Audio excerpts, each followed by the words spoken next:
I'm walking the old trace.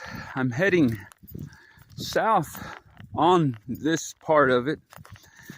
So this is the section that Meriwether Lewis would have traveled up, coming up the trace to going towards Nashville and eventually to Philadelphia, which he never made. He never made it. He died here, the Grinder House. They have a museum in the Grinder House that has a small history and information about Meriwether Lewis, how he met his fate here. He was an extraordinary man. On the Lewis and Clark expedition, they encountered among the Mandans when they were north, they encountered a group of Welsh Indians, what they refer to as Welsh Indians. Thomas Jefferson wrote of them, and they very well could have been descendants of the Chickamauga faction of the Cherokee from Dragon Canoe and Chief Doublehead. Time or prior to them and their people. And so here's a view of the back side. Also on that expedition, of Lewis and Clark, or after it, so Lewis, that through the Yellowstone, and they went through Yellowstone Park. John Coulter was part of the hunting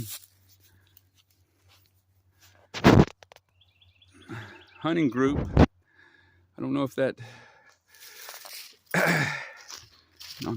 Coulter's Pass through Yellowstone's named after him. John Coulter was an extraordinary man.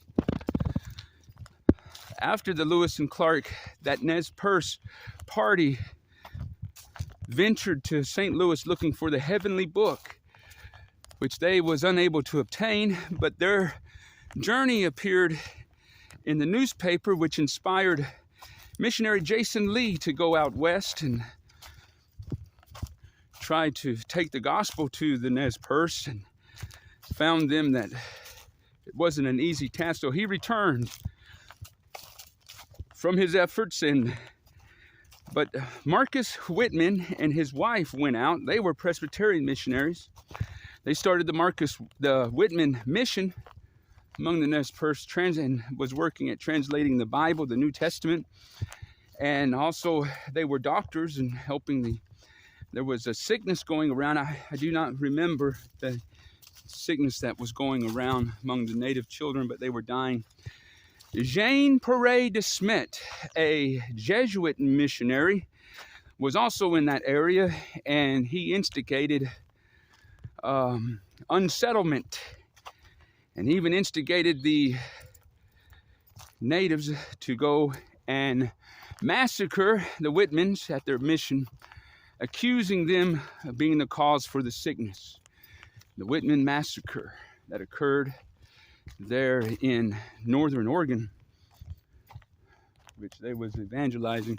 There's a monument of something over here. I'm going to go see what this is. Jean Paré de Smet would become from being a Jesuit missionary, he'd become a spokesperson for the tribes for the government. He's the one that Secretary of War, I think his name was, I forget his name, that encouraged the Jesuit missions in Louisiana, which would lead to the parishes in Louisiana. Footsteps through history. Lewis' last journey. When Meriwether Lewis returned from the Corps of Discovery expedition, President Jefferson appointed him governor of the Upper Louisiana Territory. The position was an honor, but it was also full of challenges. While Lewis was governor, the newly elected Madison administration adopted a stricter financial approval process. When Lewis payment vouchers were denied, it put his personal credit and reputation at risk. Lewis headed to Washington, D.C. to address these matters in person. Lewis planned to get to Washington, D.C. by traveling down the Mississippi River to New Orleans, then north along the Atlantic coast, but hostile British ships were patrolling the ocean, and he feared his journals might fall into their hands. Also battling poor health, he changed his mind. Instead, he traveled overland on the old Natchez Trace. The renowned explorer who helped forge a new path to the Pacific Ocean, finished his last journey here at age 35. Lewis died at Grinder's Stand, was buried nearby. Follow this trail to the old Natchez Trace and walk in the final footsteps of an American hero. Jean Paré de Smet sat on both of the Fort Laramie peace treaties that were made with the Sioux, was friends with Sitting Bull, and some of the Sioux say that he might have been behind even the killing of Sitting Bull.